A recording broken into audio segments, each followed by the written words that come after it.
윤석열 대통령이 사우디와 카타르를 방문하러 갔어. 지난번에 사우디의 빈 살만 왕세자가 한국에 왔을 때 우리나라에 40조 원이나 되는 돈을 투자한다고 약속했었는데 그거에 대한 확답 같은 걸 받아내러 가나봐. 여러 대기업 회장님들도 같이 갔다고 해. 취업도 공부도 안 하고 있는 요새 말로 니트족이 8만 명을 넘어섰어.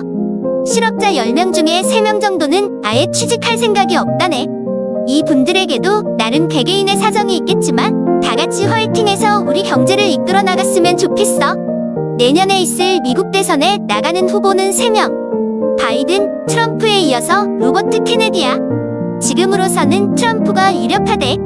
미국 대통령이 누가 되느냐에 따라서 우리나라에 큰 영향이 있으니 미국 대선 관련 소식도 간간히 전해줄게. 일주일 전까지만 해도 3,200만 원대였던 비트코인이 엄청나게 올라서 지금은 무려 4,150만 원이야.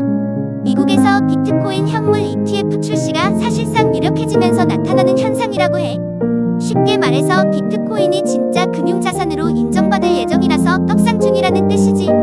그래도 충동적인 투자는 절대로 안 되는 거 알지? 오늘 주식시장은 코스피와 코스닥이 나란히 1% 가깝게 떨어지면서 암울한 하루였어. 특히 코스피는 2,400을 깨고 내려갔는데 금융맨들 말로는 미국 금리가 올라간 영향이 계속돼서 한동안은 회복이 어려울 거라고 하네. 국민 배우 이선균이 대마초를 피다가 걸려서 수사를 받고 있어. 진짜 우리 사회의 마약 문제가 점점 심해지는 것 같아서 걱정이네. 우리 맨날 뉴스 보면 정치인들이 피켓 들고 소리치면서 막 레슬링하는 거 자주 보잖아? 민주당과 국민의힘이 드디어 서로 이런 짓을 더 이상 하지 말자고 합의했대. 우리나라의 건강한 정치 문화가 자리 잡는 것 같아서 보기 좋은걸. 우리나라에서는 사라졌던 빈대가 최근에 전국의 학교 기숙사, 찜질방, 고시원 같은 공공시설에서 발견되고 있어.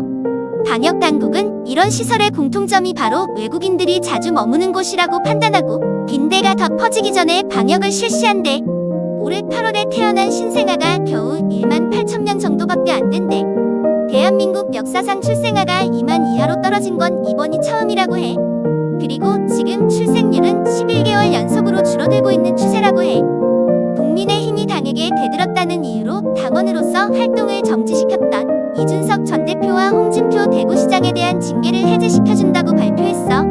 근데 이준석 전 대표는 페이스북으로 당이 반성도 하지 않고 이런 식으로 아량을 베푸는 척하는 것은 싫다 라고 대답했대.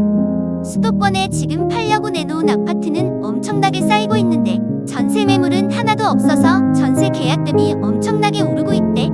최근 전세자금 대출, 즉 전세집 얻으라고 빌려주는 돈에 대한 이자가 작년에 비해 거의 반절로 떨어지면서 너도 나도 전세집을 구하려고 해서 그런가 봐.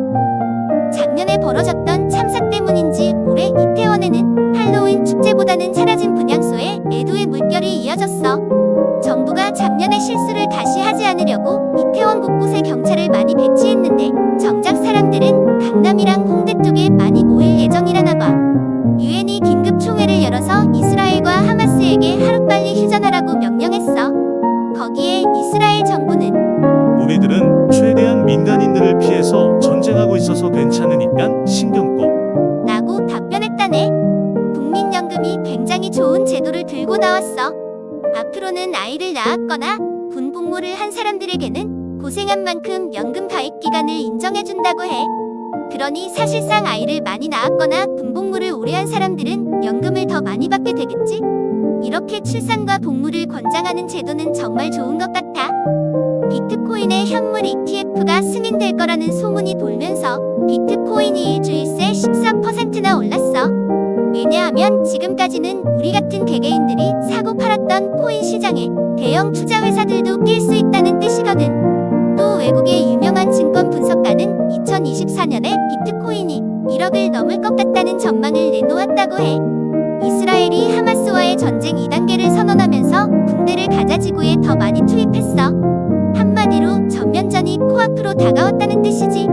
거기에 이란은 이스라엘을 계속 도와주는 미국을 비판하고 왜 우리는 아무것도 할 수 없냐고 하면서 이스라엘이 선을 넘었다고 말했어. 요즘 일단 돈을 적금하고 일정 조건을 달성하면 13% 이자를 준다는 허위 적금 상품이 많은데 후딱이들도 조심하도록 해. 은행에서 말하는 그 일정 조건이 우리들이 만족하기 힘든 조건인 경우가 많거든. 은성 대한민국 군대의 대장 7명을 전부 갈아치웠어.